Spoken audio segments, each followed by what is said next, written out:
My name is Nieves, and I am currently a professional artist and gallery owner in Ocala, Florida. I was the class president for 3 years. When I was senior class president, I had the opportunity to take a picture with the actual first class president of Choctaw ever. And so it was a very powerful moment. I didn't realize how powerful. I knew that it was a big deal, like when it happened. But it wasn't until years later that, I just kind of sat down and thought to myself, wow, like that's history. And then really when I was asked to come and to get a chance to meet Angelique and have an opportunity to take that type of picture again, it was kind of like this very full circle moment for me. And I got really emotional, and I just got really understood that, like, in life, it's always important to pass that torch. But interestingly enough, a hobby that I used to do as a kid in my room would later on in life become something that I would do professionally.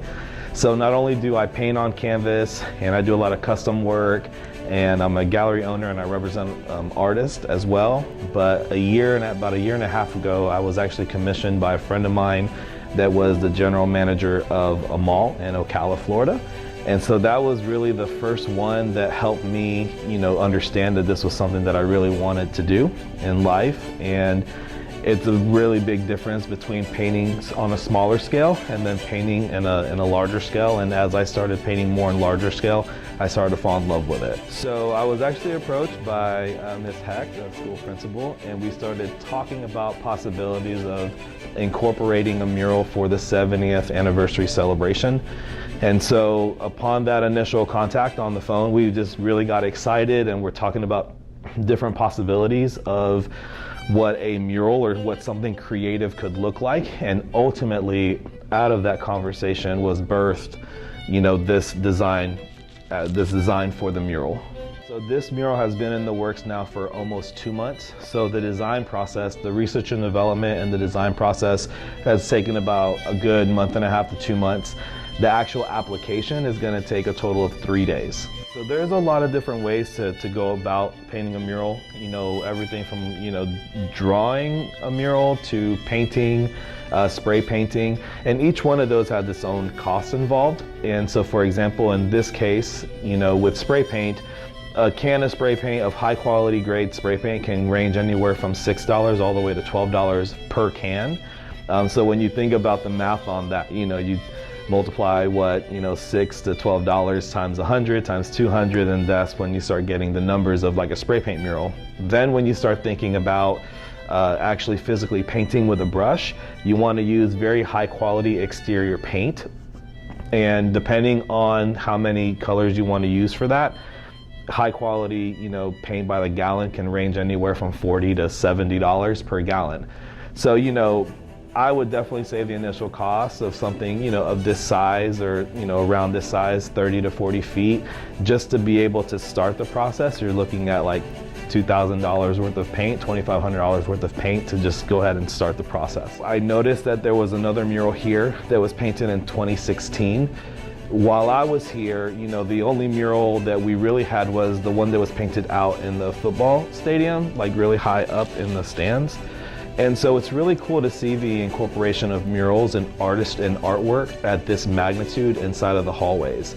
So for me, I personally have not been inside of the hallways for 20 years. So it's like a really big change for me to kind of like walk in and see murals on the wall, and then also being allowed for myself to paint a mural.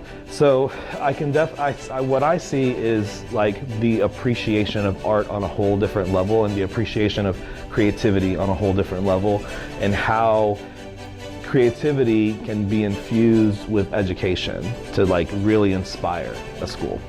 The biggest thing for me, just kind of thinking the 20 years that I've graduated and moved on, moved on into a different chapter in life, is that there's going to be ups and downs. There's no way around it. In life, so many things happen. You get a job, you lose a job, babies are born, loved ones pass away. You know, you graduate from high school, you graduate to college, you go into the military, you know, you get a degree and find a career in something that you're really passionate about. There's so many things that happen in life, but in the midst of all of that, there's going to be good and there's going to be bad. And for me, it's always trying your best to stay positive and keeping positive people around you, people that really care about you and that are going to help you through the thick and the thin. For a long time in my life, I lived a life that was very unintentional. And, you know, I say to myself, if I was in my position, you know, as a senior, as a high school student again, and I was getting a chance to talk to them just like I'm getting a chance right now to talk to you guys right now, what would I say? I would say live an intentional life. As in, the decisions you make, think about how they're going to affect your future.